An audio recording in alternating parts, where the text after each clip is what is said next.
môi ẩn miền tê đấy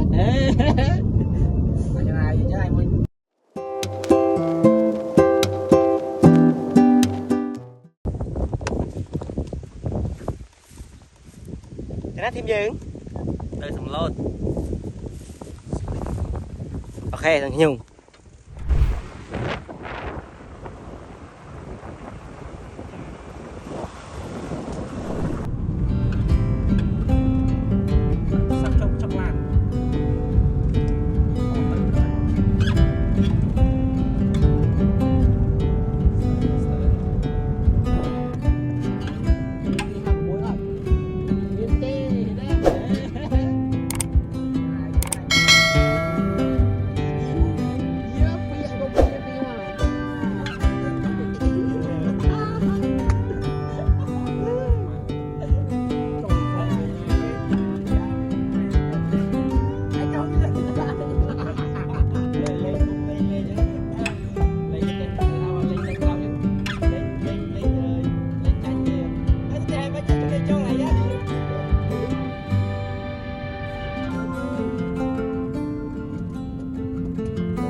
chia là mua bẹ đây này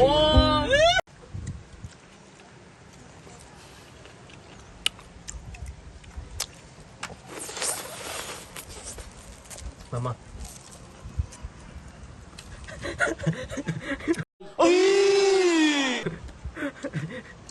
đời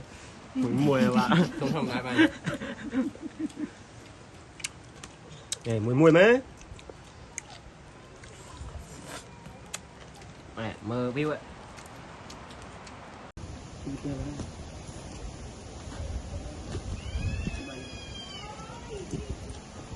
cho quả mong khi nó là trong cho nó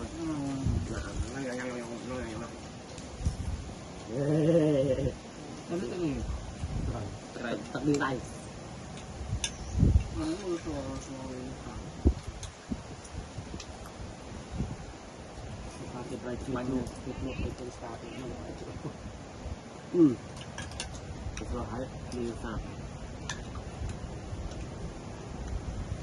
tại mình chắc phải muội lắm áp rồi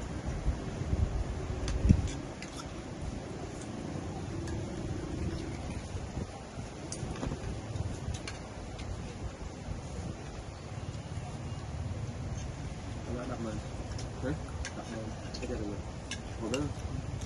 tôi xem rồi đó này tôi là xí mấy này lên tại vì gọi mọi người thầy mới cũng trời thì ra rồi lên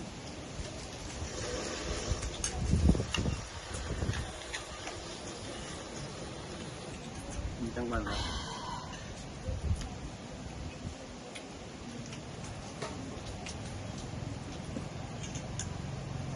thịt cái này thịt không rồi nó nghĩ không phải đâu nào hai thu rai bắt đầu anh đi tiếp đó hay nữa tiếp bọ tôm lên sẽ ở đây với con té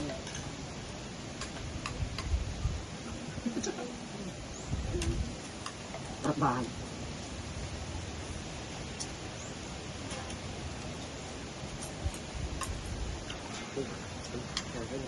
mà nếu nhân phục đàn mình thôi thì phải làm con lớn thì đấy dùng học mới thì học mới tí kia bạn hoa ta mọc ao vào rồi cái sàn làm con tỉ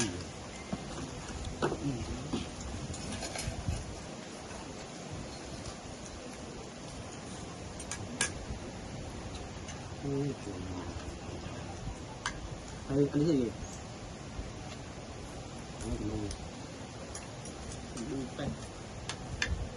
cái lim ấy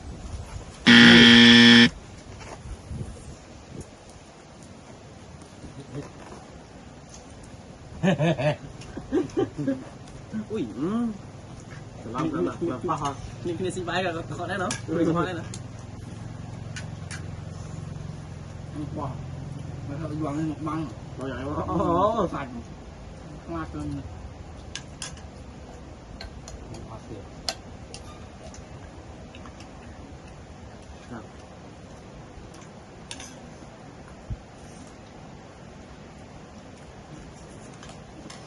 cái đủ tiền mà ngày không đâu à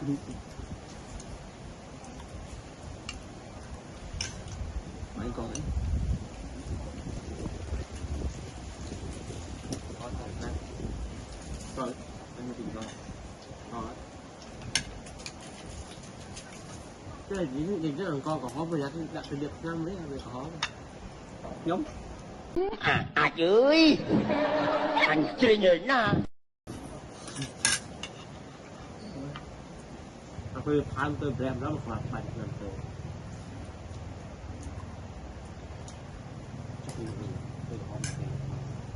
đặt được làm bên là có bài đi cái đường này còn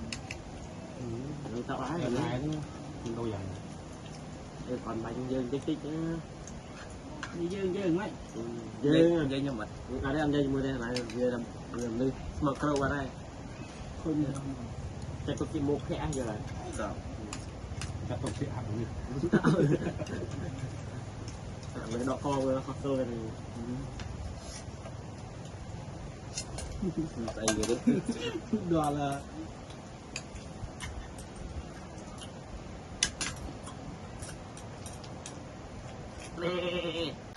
chào bà đây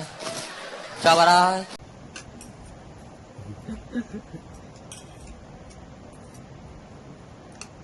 Nga mẫu tắt đã khó nè lấy được cả sau bật hòa cầm nó đến đây đó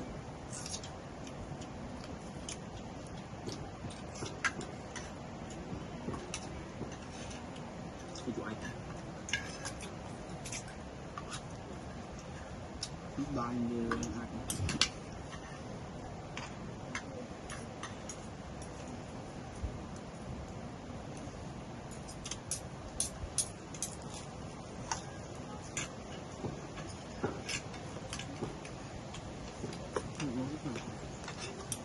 như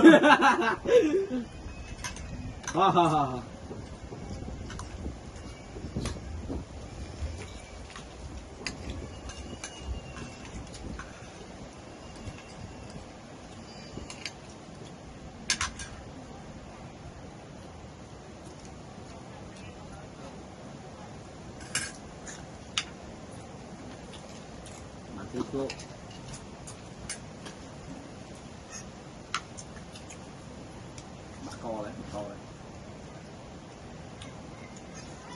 kia con đấy em không mai em nữa chưa được bằng con người thì bạn mấy chết chào mọi Nên nào?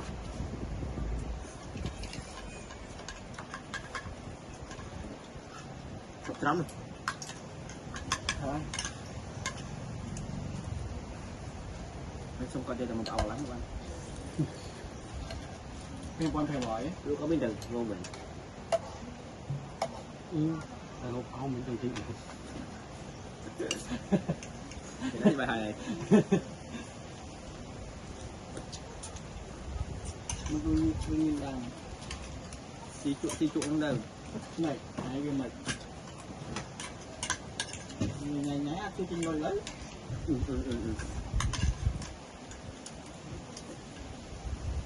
Mình bục phim luôn anh bên tay bài em mình phải bục phim luôn Ra đó. rồi bọc lên đây sợ cái pin vàng đấy cho tao tới trong liệp Ê, bọn đây đây. Mà bạn thấy đi chơi. đừng xa khăn khó mày cũng Bọn thế này. Ôi. làm sao rồi mình làm sao cưới sao ấy Giờ này anh phải cho nó ba đây mà. nói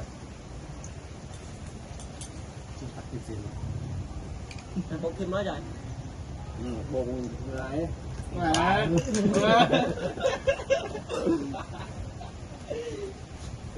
Tôi làm bài ấy. thằng liêu vậy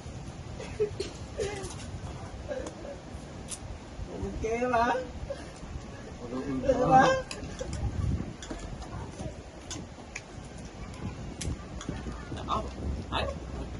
Hải ơi Như này mà.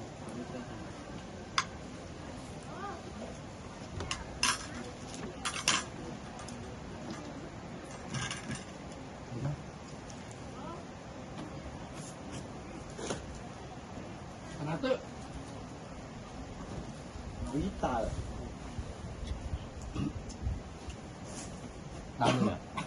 Đang này Dạ, dạ, cô hơn mới. xì phọc À, cô sẽ cô.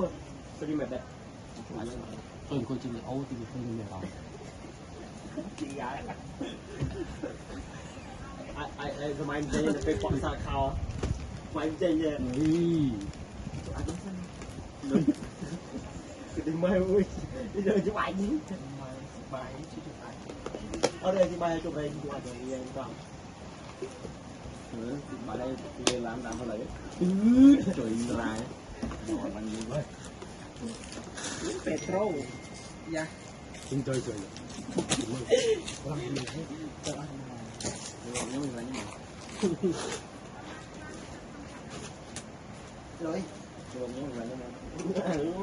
chơi không pháp vậy yeah mùi thơm nhà mùi thơm là tự ê nhà mùi thơm nhà ôi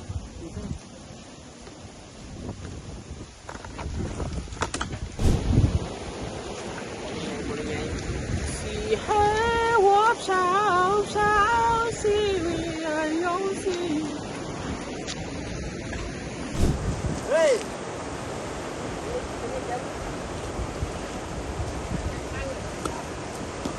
Ghiền Mì Gõ để không bỏ lỡ những video hấp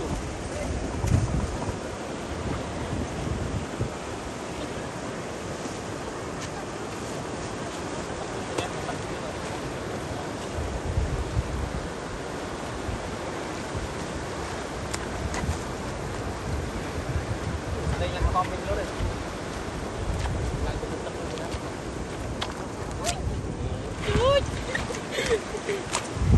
bài ấy bài chơi bài đây mình mới vãi rồi mới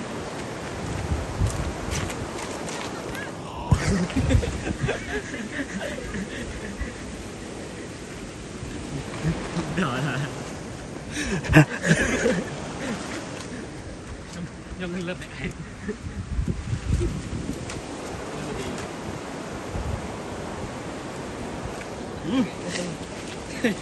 Tôi đi chăm một cái bao nhiêu mà cạn này đi đi sợ mà làm tôi vậy luôn đi kho vào đó đấy ăn u thô luôn rồi và phù hợp nóng sao sao cho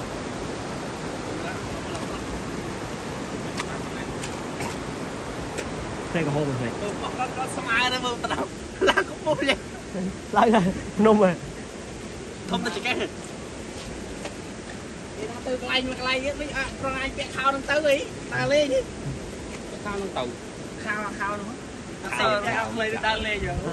to ở đây đó này đúng rồi anh ấy đọc cái khao lên này ở đây thầy cái con chun chân mà ta lên chân đây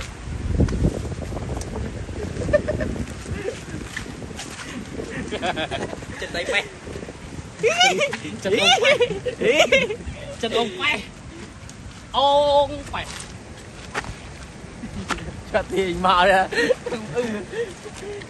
cái giỡn nào nó tìm nó xấu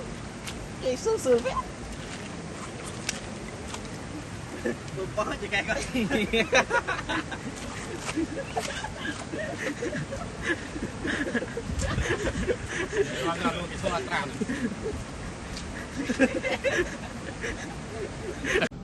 trà đi trà mê đấy lên nhận được sao mũi xăm mũi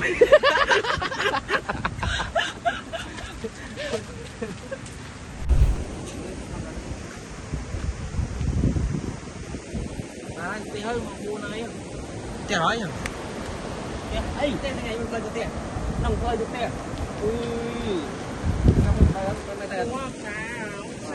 ngắt tất cho đây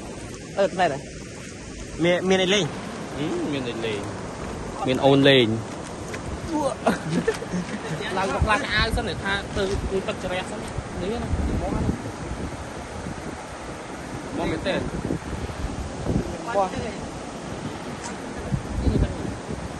lại tới ảo bông nó lớn hơn cái bông mình thấy tới chọn đại này không đỏ nó chơi nhé đây là sao nhóm sao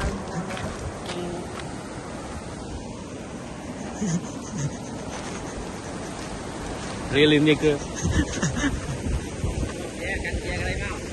căng sao nữa như thế nào sao vậy rồi mà bông không nữa ơi mà trôi kho xăm trôi mà được lọc sao không nó một sao này em đã khao ai con pe bảo em đã khao ai con pe bảo em đã khao ai con pe đang bảo khao ăn cả một rồi đã đây hả đã đây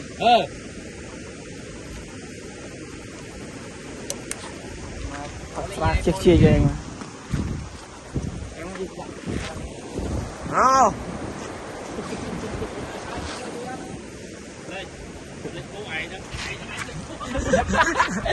yêu ai đi về yêu ai thôi dây lâu vậy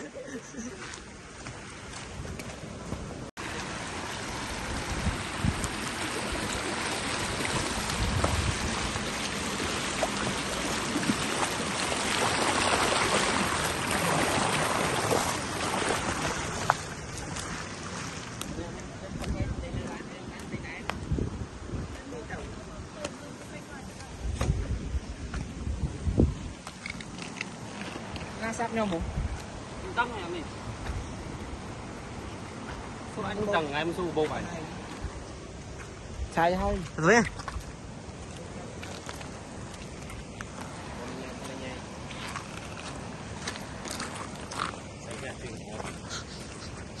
thật đồi đi đâm môi thật đồi đi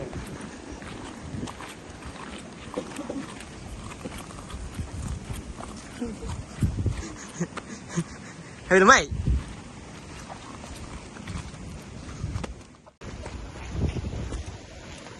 cái con chưa sao nữa tập ấy cho năng nữa không mày đây bà sao là hai lời nó ắt muốn chơi nó ngồi tập nó năng đau rồi chơi sao đây cái vay đó đôi mà xiên